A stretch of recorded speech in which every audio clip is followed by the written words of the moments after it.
Assalamualaikum warahmatullahi wabarakatuh. Bismillah, alhamdulillah, assalatu wassalamu ala rasulillah. La hawla wa la quwata illa billah.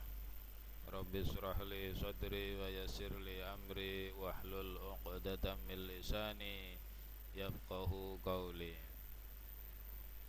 Selamat pagi, selamat berjumpa kembali dalam pendidikan agama Islam. Kali ini kita akan membahas tentang iman. Apa itu iman?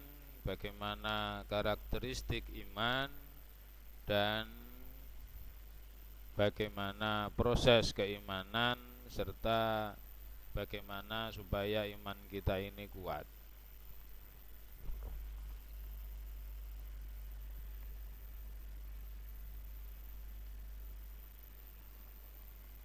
Ini awal kita coba tes keimanan. Kalau iman itu ada yang mengartikan percaya, ada yang mengartikan yakin. Bagaimana sekarang kita tes keimanan kita.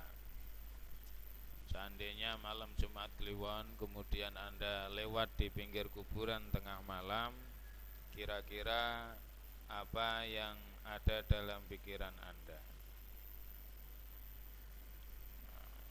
Ada bayangan kuntilanak, ada bayangan pocong dan lain sebagainya mungkin. Ini hanya tes keimanan.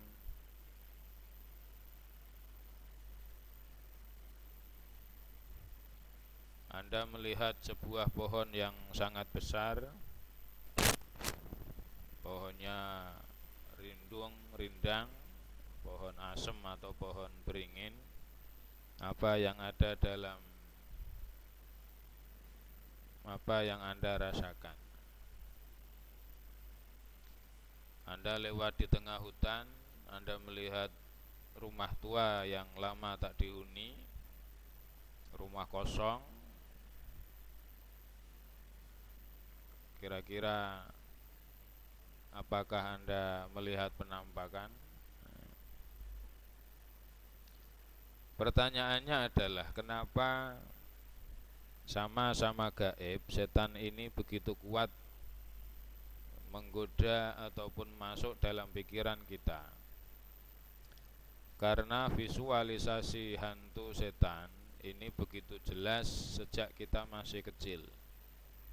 Bagaimana wujudnya pocong kita paham, bagaimana wujudnya kuntilanak kita tahu, bagaimana wujudnya tuyul kita paham, babi ngepet kita tahu.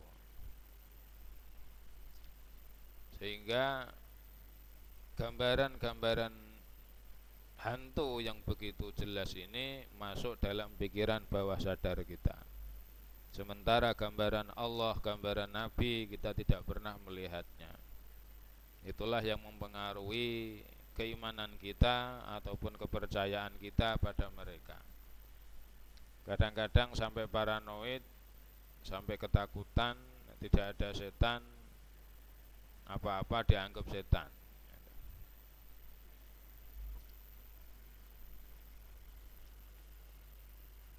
Bagaimana karakteristik iman? Yang pertama, Allah menciptakan malaikat. Malaikat ini makhluk Allah yang terbuat dari cahaya. Karakteristik imannya malaikat adalah lurus stabil. La ya'sunallaha ma amarohum wa yaf'aluna ma yu'marun. Malaikat itu tidak pernah bermaksiat menentang Allah dan selalu melaksanakan perintah-perintah Allah. Kenapa? Karena malaikat tidak diberi nafsu oleh Allah Subhanahu wa ta'ala. Melihat makanan yang enak biasa-biasa saja karena malaikat tidak punya nafsu makan. Melihat gadis cantik juga biasa-biasa saja karena malaikat tidak melihat punya nafsu birahi. Melihat orang ganteng juga biasa karena malaikat tidak perempuan. Coba kalau malaikat diberi nafsu ya, pasti yang di malaikat Israel nanti yang dibunuh yang mungkin yang malaikat Israel tidak suka. Yang malaikat Israel suka dibunuh nanti-nanti saja, bisa jadi seperti itu. Tapi karena malaikat tidak diberi nafsu oleh Allah, sehingga malaikat selalu melaksanakan perintah Allah. Kemudian yang kedua nabi, nabi rasul. Ini wujudnya manusia. Bagaimana karakteristik imannya? Dari bawah sama, tetapi terus naik ke atas. Ini karakteristik keimanan para nabi. Kenapa? Karena nabi dan rasul ini selalu di dalam bimbingan Allah Subhanahu wa taala. Jadi grafiknya terus naik, terus naik, terus tambah, terus tambah. Bagaimana dengan manusia seperti kita ini? Manusia seperti kita, karakteristik imannya adalah naik turun, berkurang dan bertambah, yazidu wa yanqusu, karena manusia memiliki hawa nafsu.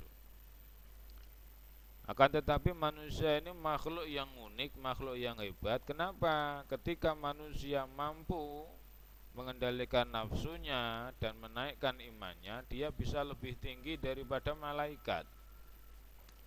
Karena manusia memiliki dua sayap, yaitu perintah dan larangan. Tetapi kalau manusia terus turun imannya, dia bisa lebih rendah daripada hewan. Ini karakteristik manusia. Sehingga kalau kadang-kadang Anda merasakan rasanya kok enteng ibadah, enteng sholat, ringan ngaji, ringan sedekah, di lain waktu kadang-kadang merasakan ibadah malasnya luar biasa, males sedekah, males ngaji dan lain sebagainya, ini berarti Anda manusiawi. Memang karakteristik keimanannya adalah naik turun, berkurang dan bertambah, yazidu wa yanqusu. Itu karakteristik keimanan manusia.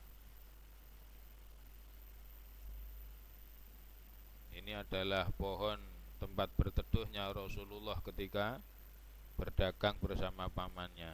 Ini sampai sekarang masih ada pohonnya, sehingga ini umurnya sudah lebih dari 1000 tahun. Apa rukun iman? Kita ulang rukun iman.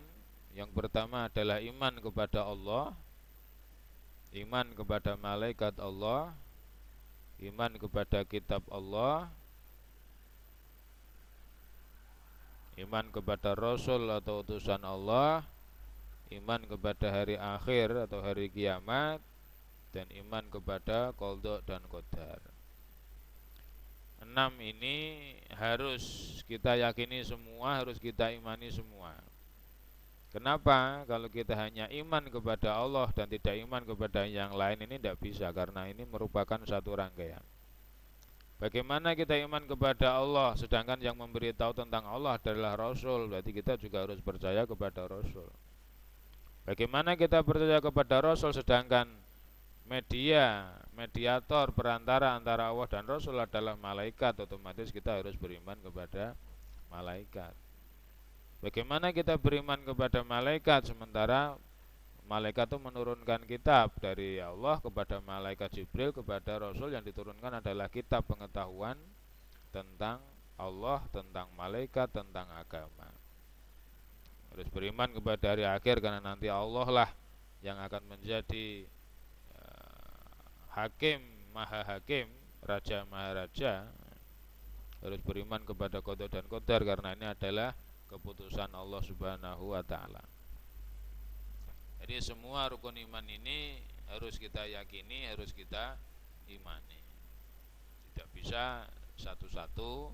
Nah, kenapa kok disuruh mengimani? Karena semuanya adalah gaib, semuanya adalah tidak nyata. Allah kita nggak pernah melihat, makanya disuruh percaya. Malaikat nggak pernah ketemu, kita harus percaya. Kitab kita harus percaya itu dari Allah dan diturunkan kepada Nabi Muhammad. Rasul walaupun kita nggak pernah ketemu, nggak pernah melihat, harus percaya. Semuanya harus kita percayai karena semuanya ini gaib. Kalau nyata tidak usah disuruh percaya, Anda akan percaya. Itu pintu, itu kursi, ini komputer. Anda nggak usah disuruh percaya, ya percaya karena itu adalah nyata, ya, benda yang nyata.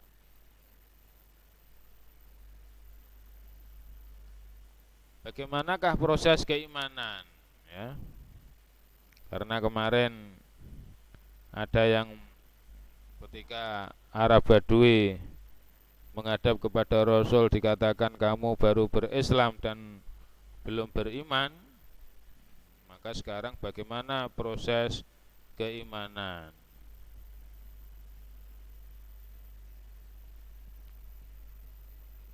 Yang pertama adalah tasdikun biqolbi, membenarkan dalam hati atau meyakini dalam hati kebenaran itu. Setelah mengalami perjuangan, setelah mengalami dialog antara agama, setelah mengalami pergolakan batin, kemudian orang meyakini bahwa Islam ini benar, bahwa Al-Quran ini memang wahyunya Allah, bahwa meyakini bahwa apa yang dibawa oleh Nabi Muhammad ini betul, ajarannya betul, dengan segala resiko. Maka langkah kedua adalah iqrarun bil lisan, mengikrarkan dengan amal perbuatan, mengikrarkan dengan lisan, dengan membaca dua kalimat syahadat. Setelah itu, setelah diikrarkan dengan lisan, membaca dua kalimat syahadat, dan ini juga tidak boleh disembunyikan, harus di depan umum, tidak boleh disembunyikan, tidak boleh dalam kamar sendirian.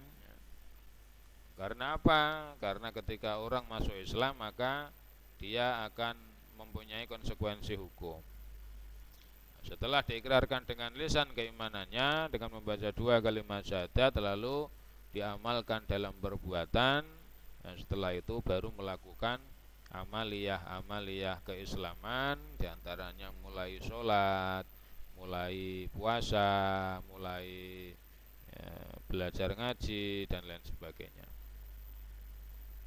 Ini adalah alur yang betul. Jadi tasdikun biqolbi, iqrarun bil lisan, dan amalun bil arkan. Peristiwa ini contohnya adalah dialami oleh Deddy Corbuzier yang kemarin lagi viral-viralnya itu. Deddy Corbuzier ini bukan orang bodoh, dia canggih, pemikirannya bagus, gitu, orang pinter. Nah, ketika dia mengalami pergolakan dialog batin antara mana yang betul, apakah Islam, apakah Nasrani, apakah Hindu, Buddha, mungkin dia juga mengkaji agama-agama yang lain. Akhirnya dengan segala ketekatan hati, kekuatan hati, dia mengucapkan dua kalimat syahadat karena dia meyakini bahwa Islam ini betul, tetapi Islam yang dibawa oleh Gus Miftah. Karena menurut Deddy Corbuzier, beliau melihat wajah Islam ini banyak. Ada Islam yang damai, yang toleran, yang menyenangkan, gitu. Ada Islam itu yang galak, yang garang, sedikit-sedikit takbir, sedikit-sedikit perang dan lain sebagainya. Nah, Islam yang dibawa oleh Gus Miftah itu yang diyakini oleh Deddy Corbuzier. Setelah membaca dua kalimat syahadat di kantor PBNU kalau tidak salah pada waktu itu, nah, kemudian baru latihan sholat. Perlu diketahui mahasiswa-mahasiswi bahwa proses para mu'alaf ini tidak semuanya mudah. Nah, kalau Deddy Corbuzier ini orang kuat, orang nggak berani untuk mungkin menganiaya dan lain sebagainya. Tetapi ada banyak orang mengalami perjuangan yang luar biasa, bagaimana mereka memperjuangkan imannya.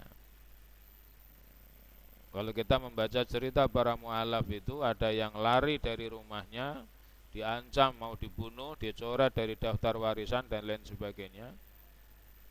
Bagaimana peristiwa keimanan Bilal bin Rabah ketika disiksa sebegitu dahsyatnya, diikat di tengah gurun pasir, badannya ditindih dengan batu besar, dipaksa untuk beriman, tetapi dia masih mengatakan ahad, ahad, ahad, Tuhan yang satu, Tuhan yang satu. Perjuangan mereka luar biasa untuk mempertahankan keyakinannya ini sampai nyawa menjadi taruhannya. Kemudian bagaimana dengan proses keimanan terbalik? Nah, ini yang rata-rata dialami oleh orang-orang yang dari kecil sudah muslim, nah, lahir di keluarga muslim. Yang pertama adalah amalun bil arkan. Jadi dia melihat, nah, dia mengamalkan dulu ajaran-ajaran Islam ini walaupun belum paham. Nah, contoh kita dari kecil itu sudah sholat, mendengar suara adzan lari ke masjid sholat, ya toh? Kemudian ambil sarung, walaupun di musola ya lari ke sana lari ke sini, gelutan jotosan sama temannya, dorong-dorongan, tetapi kita sudah dari kecil mengamalkan perbuatan Islami. Sejak SD sudah puasa sehari, walaupun nyuri tempe siang-siang, ya tidak apa-apa.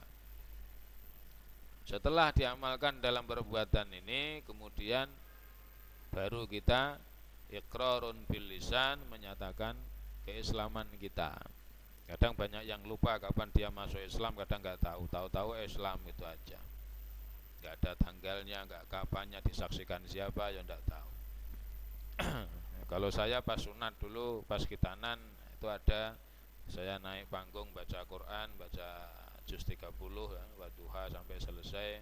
Kemudian ada ucapan saya yang menyatakan bahwa di sini saya ingin menyatakan keislaman saya disaksikan oleh hadirin wal hadirat, asyhadu alla ilaha illallah wa asyhadu anna muhammadar rasulullah. Lah di situ adalah ketika saya khataman Quran ketika pas sunat itu merupakan momentum saya menyaksikan, saya mengucapkan dengan lisan keislaman saya.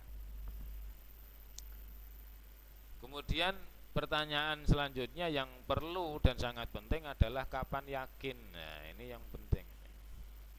Jangan-jangan sampai sekarang ini belum yakin-yakin dengan ajaran Islam, belum yakin dengan teori-teori agama Islam, hidup sesuai dengan akalnya, hidup sesuai dengan nafsunya, tanpa memperdulikan aturan-aturan agama.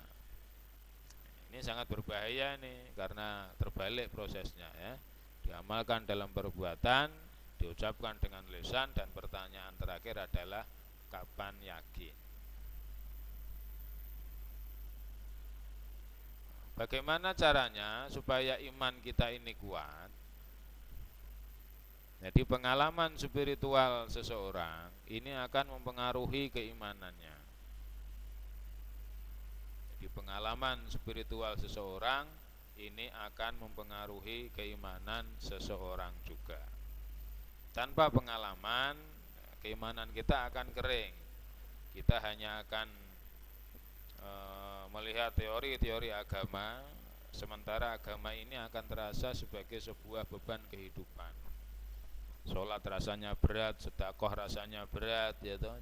Jihad berjuang di jalan Allah rasanya berat, karena merasa tidak ada pengalaman spiritual, tidak ada kesatuan antara dia dan Allah Subhanahu wa ta'ala.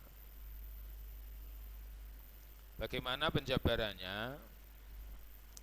Penjabarannya begini, di ajaran atau teori agama Islam, ketika dilakukan dengan benar, sholat dengan baik, sedekah dengan baik, hati ditata, tidak ada iri dengki, penyakit hati ditata dengan baik, maka akan memunculkan pengalaman spiritual. Allah akan membuktikan bahwa janji Allah ini tidak pernah diingkari oleh Allah, bahwa apa yang dikatakan oleh Rasulullah ini merupakan sebuah kebenaran. Allah akan membuktikan pasti ini, karena ada sebab akibat, hukum sebab akibat pasti terjadi. Nah, ketika punya pengalaman spiritual inilah maka akan memperkaya keimanan seseorang. Tetapi ada orang itu yang beragama hanya seperti main-main saja, tidak dilakukan atau dilakukan asal-asalan, sholat yang penting sholat, nah, kadang bolong kadang pokoknya maut sholatnya ambiar, sedekah juga nggak diprioritaskan, sedekah kalau sisa padahal ya nggak pernah sisa itu gajinya, maka dia tidak punya pengalaman spiritual, tidak ada bukti-bukti, tidak ada pengalaman. Dari tidak ada pengalaman ini, maka orangnya akan miskin keimanan. Contoh dalam praktek nyatanya bagaimana, Pak? Misalnya teori sedekah, ya. Mahasiswa-mahasiswi, teori sedekah, teori dasarnya adalah man jaa bil hasanati falahu asyru amsalihha. Barang siapa yang melakukan sebuah kebaikan, maka Allah akan membalasnya dengan 10 kali lipat. Apakah Anda pernah melakukan itu dan pernah mengalami itu? Sedekah kemudian dilipatkan oleh Allah 10 kali lipat.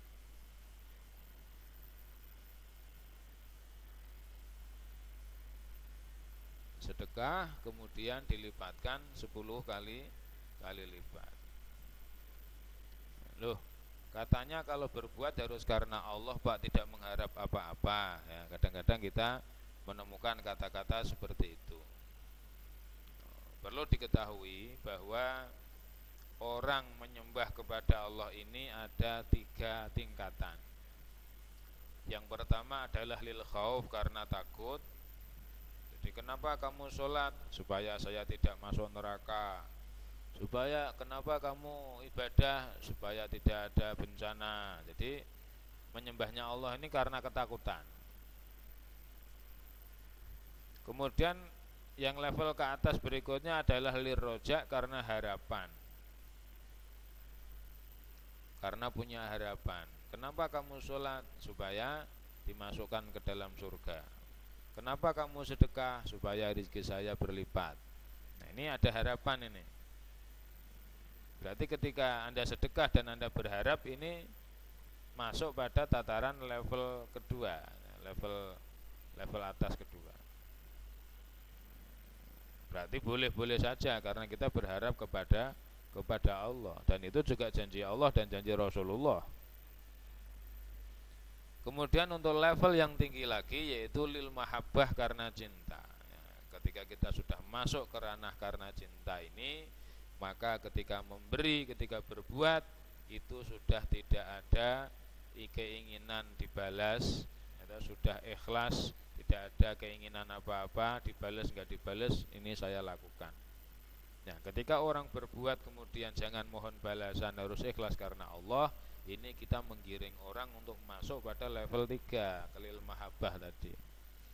Dan orang ini harus punya pengalaman dari level 1 karena takut, harus masuk ke level 2 karena harap, kemudian setelah dia punya pengalaman itu, dia bisa untuk masuk pada level berikutnya, lil mahabbah, karena cinta kepada Allah Subhanahu wa ta'ala. Pernah ketika saya membawa materi ini, anak Stekom 304 cerita, ya, dia bekerja di hotel menjadi roomboy, nganter tamu, bawakan tas seperti itu. Hari itu dia hanya punya uang 13.000. Uang yang hanya 13.000 itu paginya diberikan kepada orang yang minta-minta. Siangnya ketika dia bekerja di hotel, melayani tamu hotel, dia mendapat tips dari tamu 130.000. Ini pengalaman yang luar biasa.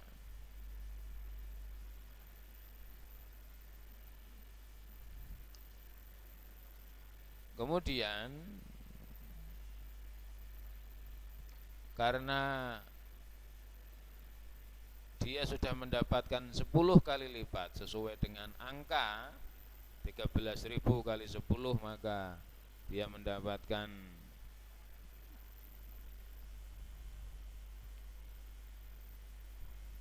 130.000. Pengalaman seperti ini kalau dijadikan sebuah pengalaman tentunya akan menjadi hal yang luar biasa. Kenapa?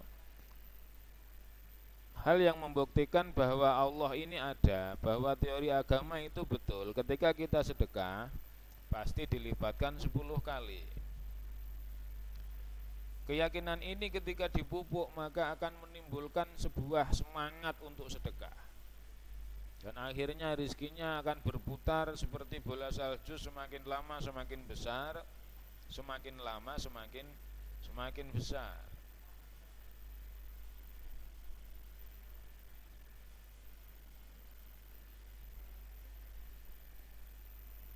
Mahasiswa-mahasiswi rahimakumullah. Kalau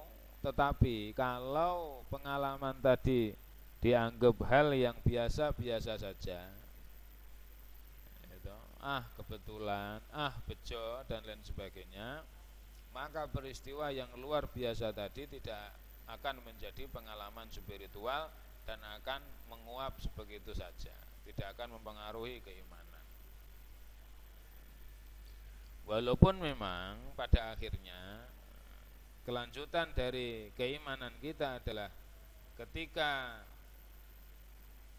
kita berbuat memang tidak harus berharap terus 10 kali lipat, pasti itu tidak bisa, karena kita tidak bisa nyetir Allah Subhanahu wa taala. Apa balasan Allah, apa karunia Allah, apa rahmat yang diberikan Allah, terserah Allah. Karena kadang-kadang tidak dibalas dengan uang, tapi dibalas dengan Allah memberikan teman kita orang soleh mungkin. Allah memberikan kita selamat dari musibah mungkin, ya. Itu masing-masing adalah karunia Allah Subhanahu wa taala. Jadi perlu kita yakini, perlu kita imani, dan kita perlu mengumpulkan pengalaman-pengalaman itu supaya iman kita ini menjadi kuat.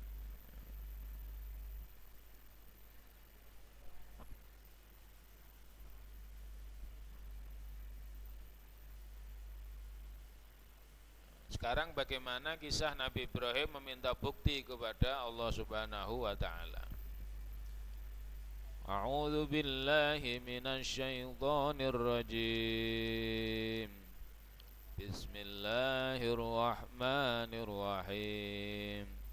Wa idz qala Ibrahim rabbi arini kaifa tuhyil mauta qala awalam tu'min qala bala walakin liyatma'inna qalbi qala fakhudh arba'atan minadh-dhayr fasurhunna ilayka thumma ij'al 'ala kulli jabalin minhunna juz'an thumma ad'uhunna yatinaka sa'ya wa'lam anna Allah 'azizun hakim.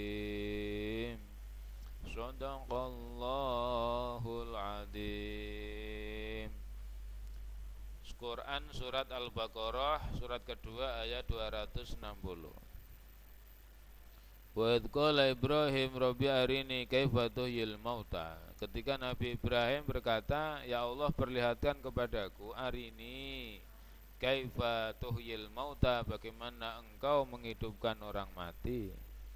Nabi Ibrahim menuntut Allah supaya memperlihatkan bagaimana caranya. Kok orang mati yang sudah hancur lebur tulangnya, ya, kok bisa hidup lagi? Qala awalam tu'min, Allah menjawab, him. Apakah kamu tidak percaya? Ya. Ibrahim menjawab, qala bala walakin liyatma'inna qalbi. Qala bala, ya percaya ya Allah, walakin liyatma'inna qalbi, tetapi untuk menenangkan hatiku. Berarti Ibrahim ini levelnya baru percaya tetapi belum yakin. Percaya ya Allah, Engkau menciptakan langit, Engkau menciptakan bumi, Engkau menciptakan pohon-pohon, Engkau menciptakan lembah, ngarai, bintang-bintang. Tetapi ya bagaimana, wong sudah mati, sudah hancur kok masih belum yakin sebetulnya. Akhirnya Allah menjawab, qala faqut arba'ata minnat thair fasurhunna ilaik. Hei Ibrahim, ambillah 4 ekor burung, rung, fasurhunna ilaik, kemudian cincanglah burung itu. Summa ja'ala ala kulli jabalin minhunna juz'a, kemudian jadikan bagian-bagian tubuh itu di gunung-gunung, di bukit-bukit. Summat uhunna ya'ti nagasaya, kemudian panggillah maka burung itu akan menemuimu lagi. Jadi Nabi Ibrahim ini minta bukti secara otentik,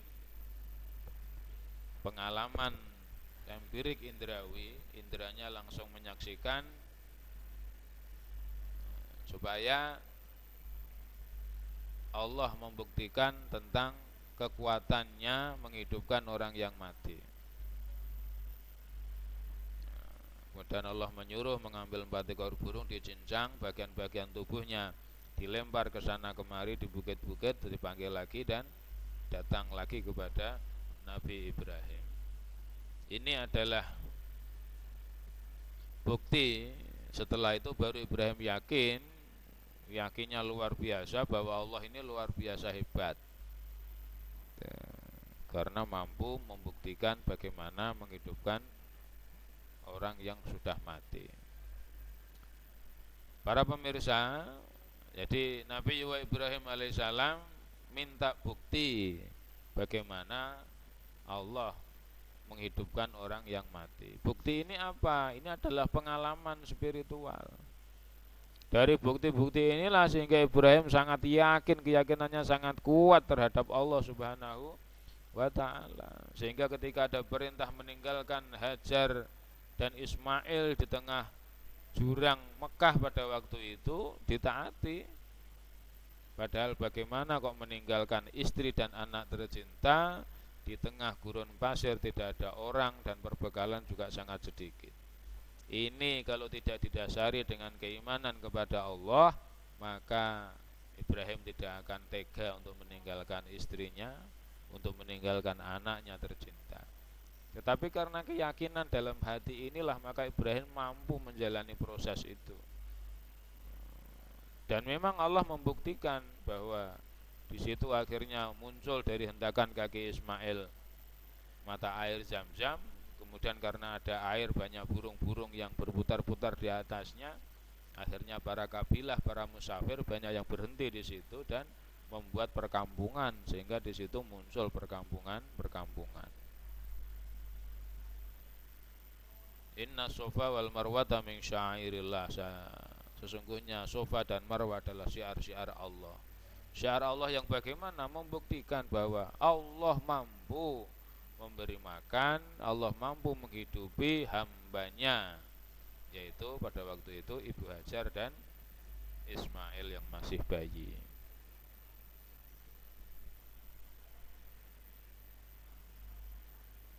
Bagaimana dengan kisahnya Musa? Allah membuktikan kepada Nabi Musa. Nabi Musa, Nabi yang luar biasa. Apa mukjizatnya Nabi Musa? Tongkatnya bisa berubah menjadi ular naga, ular yang besar, ular piton, dan bisa membelah lautan.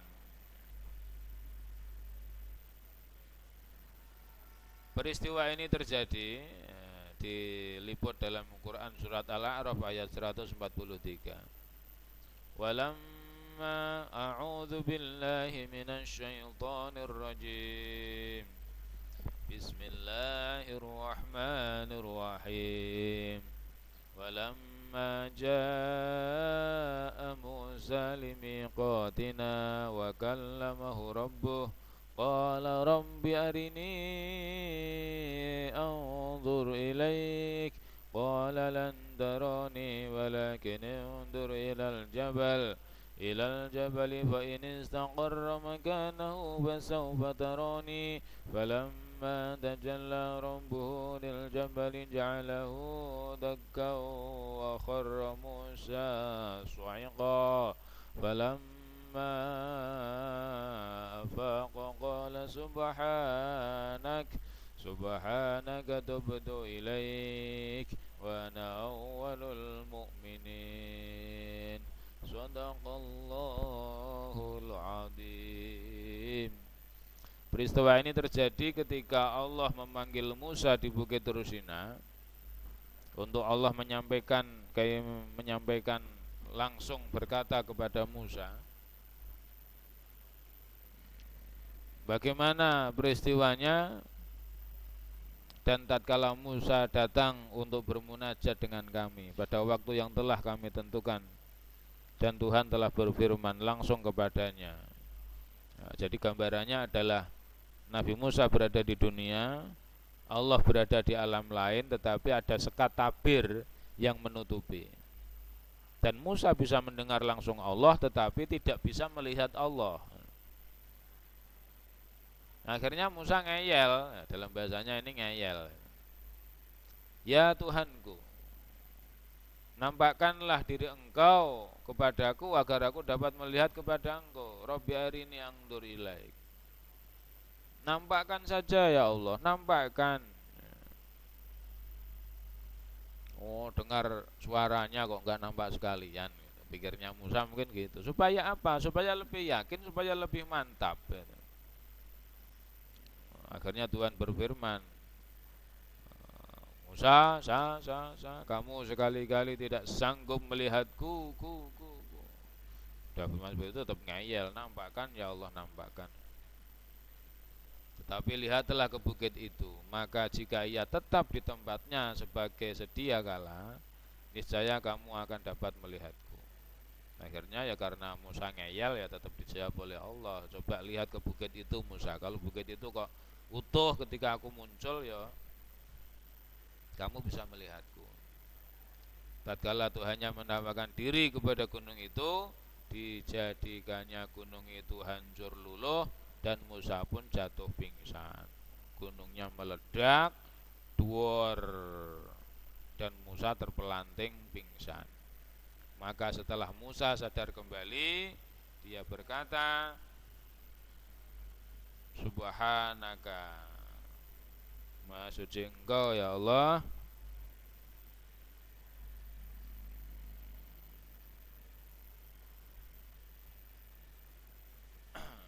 Maha suci Engkau, aku bertobat kepada Engkau dan aku orang yang pertama-tama beriman.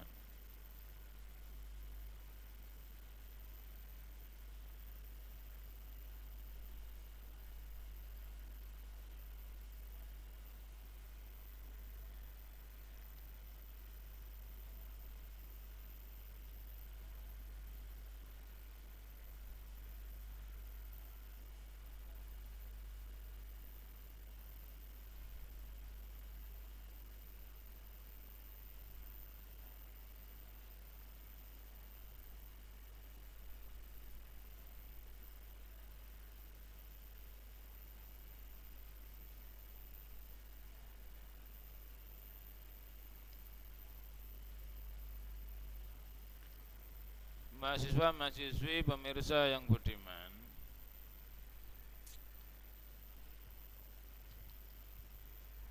peristiwa para nabi seperti ini hendaklah kita jadikan sebuah iktibar atau sebuah ilmu bahwa kenapa iman mereka kuat, kenapa keyakinannya kuat, karena pengalaman-pengalaman spiritual yang mereka alami luar biasa. Sehingga dari pengalaman-pengalaman yang terkumpul ini terbukti bahwa Allah betul-betul ada, Allah betul-betul kuat, sehingga mereka dalam perjalanannya yakin menghadapi berbagai macam rintangan, berbagai macam cobaan mereka mampu. Dan ini perlu kita jadikan pelajaran bahwa kita juga sama. Karena Nabi juga manusia, kita darahnya sama, makannya sama, maka pola untuk mengumpulkan pengalaman ini harus kita lakukan. Supaya apa? Supaya dalam perjalanan ini dari Islam kemudian kita beriman, dari iman ini iman kita lama-lama semakin kuat. Karena apa? Keyakinan ini sangat penting.